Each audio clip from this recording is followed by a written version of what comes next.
महाराष्ट्रात लोकसभा निवडणुका पार पडल्या।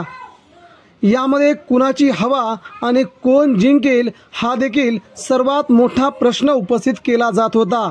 परंतु महाराष्ट्राच्या राजकारणामध्ये 4 जूनला निकाल लागण्याआधीच हे 5 खासदार निवडून येणार असं सध्या सगळीकडेच बोललं जात आहे।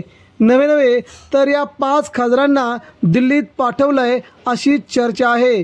कोण आहेत महाराष्ट्राचे उद्धव ठाकरेंचे पहिले 5 खासदार जे आजच निवडून आले आहेत? मित्रांनो, या संपूर्ण 5 खासदारांची नावं, त्यांचा आढावा आपण घेणार आहोत। प्रथमतः पहिले खासदार आहेत ते राजाभाऊ वाजे।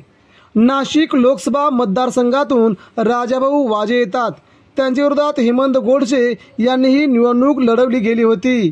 यामध्ये राजाभाऊ वाजे यांनी ग्रामीण भागातून प्रचंड लीड मिळवल्याची चर्चा आहे। यामुळे हेमंत गोडसेंना भाजपच्या विविध पदाधिकाऱ्यांचा नाराजीचा फटका या ठिकाणी बसतोय आणि राजाभाऊ वाजे मोठ्या फरकाने नाशिकमधून निवडून येत आहेत। हे उद्धव ठाकरेंचे पहिले खासदार आहेत। त्यानंतर दुसरे खासदार येतात ते संजय जाधव, ज्यांना बंडू बॉस म्हणतो। परभणी लोकसभा मतदारसंघातून संजू जाधव हे उद्धव ठाकरेंसोबत राहिलेले निष्ठावान खासदार आहेत। महादेव जानकरांना या भागात तिकीट देऊन सध्या महायुतीने ही निवडणूक टफ करण्याचा प्रयत्न केला गेला, परंतु या भागातून संजय जाधव यांनी मोठी लीड मारत आपला विजय संपादित केलाय अशी महाराष्ट्रामध्ये सगळीकडे चर्चा आहे। आणि संजय जाधव हे निवडून येणारे दुसरे खासदार आहेत। तिसरे खासदारमध्ये ओमराजे निंबाळकर। धाराशिव लोकसभेतून ओमराजे निंबाळकर येतात।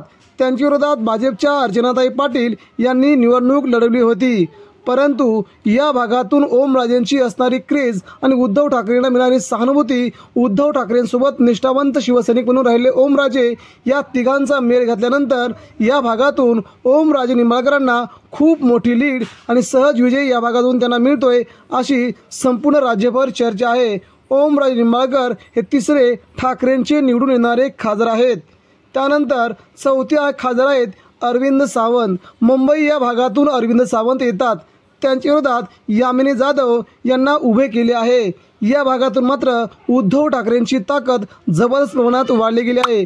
निष्ठावंत खासदार आणि गद्दार खासदार अशा या भागामध्ये निवडणुकीला सध्या जोर आला होता, परंतु अरविंद सावंत यांनी या भागामध्ये लीड मारत जवळजवळ 1.25 लाख ते 1.5 लाखाच्या आसपास फरकाने या ठिकाणी अरविंद सावंत निवडून येत आहेत। यामिनी जाधव यांचा पराभव या ठिकाणी होतोय। त्यामुळे उद्धव ठाकरेंचे चौथे निवडून येणारे खासदार अरविंद सावंत येत आहेत। आणि यानंतर 5वे आणि शेवटचे खासदार म्हणजे शिंदेंच्या बालेकिल्ल्यातून येणारे राजेन विचारे। राजेन विचारे हे उद्धव ठाकरेंचे सर्वात जवळचे खासदार आहेत। ज्या ठाण्यामध्ये गद्दारी झाली त्या ठाण्यातून राजेन विचारे येतात। त्यांचा विजय सहज मानला जात आहे। नरेश मस्के यांचा पराभव करून राजेन विचारे येथे मोठ्या मताधिक्याने निवडून येतात अशी शक्यता येथील जाणकार व्यक्त करत आहेत। त्यामुळे राजेन विचारे उद्धव ठाकरेंचे 5 नंबरचे निवडून येणारे खासदार आहेत। मित्रांनो, हे 5 खासदार उद्धव ठाकरेंनी आजच दिल्लीत पाठवलेत अशी चर्चा सगळीकडे आहे। आपल्याला काय वाटतंय, अजून कोणते असे खासदार आहेत की जे तुमच्या मतदारसंघातून निवडून येण्याची क्षमता दाखवतात? मित्रांनो, आपल्या प्रतिक्रिया व्यक्त करा।